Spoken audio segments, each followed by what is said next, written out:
Before we get into this latest story, don't forget to hit the subscribe button if you haven't done so already.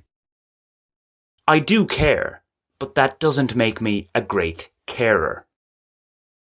For those of us lucky enough to see our parents live to what's generally considered a decent age, this does come with their inevitable sad decline, both mentally and physically. From being the guardians and providers to their children, the roles then get reversed in many families. It's the offspring who become the guardians of the parents. There is, though, one major difference.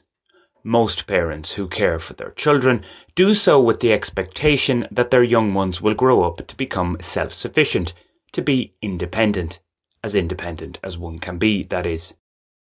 With elderly parents, and the elderly in general, it's the opposite. The trajectory is towards dependence. It's like they become children again. In some cases, they require as much care as newborns. Of course, not all elderly go the same way before they breathe their last. Some do remain active and with it up to their final months and days. With my own parents, at the risk of sounding facetious here, if we could merge my mother's physical fitness with my father's mental acuity, we'd have a fairly robust individual. Robust considering the ages in question anyway. My mother is a few years shy of her 80th birthday, my father is already an octogenarian. As it is, a life of toil appears to have taken its toll on the body of my father. That and arthritis.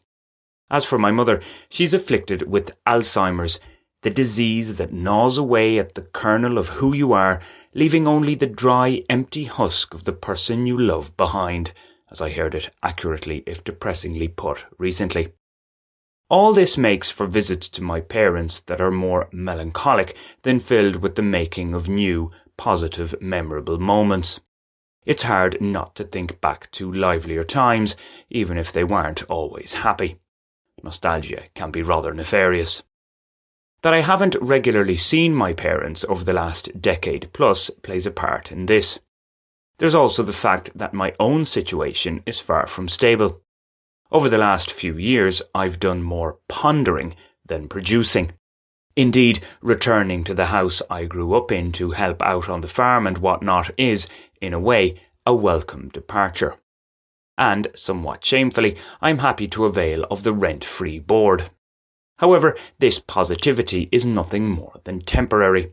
After a few days, it brings little to no satisfaction because of my overall uncertainty. I prefer to be lost in Colombia's llanos than lost in Lissacull.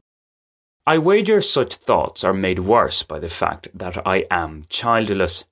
Were I to be a father, I probably wouldn't be in a position to be under the same roof as my parents for weeks on end.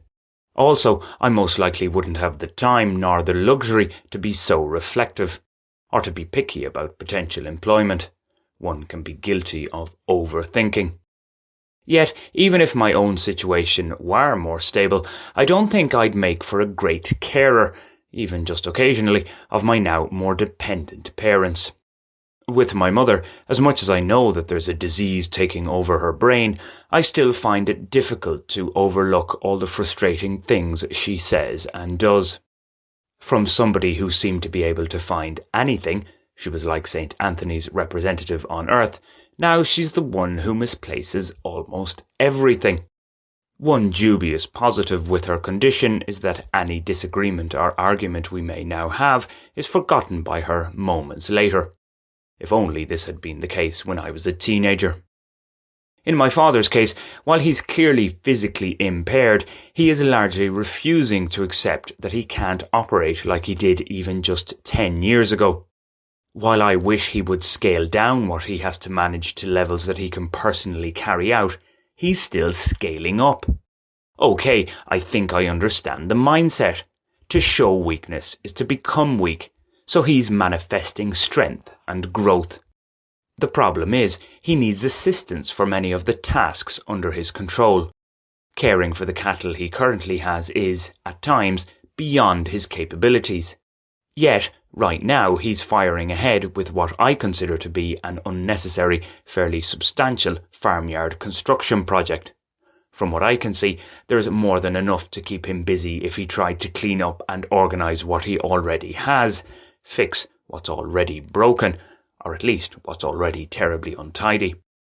It's why I find it difficult to enthusiastically offer a helping hand.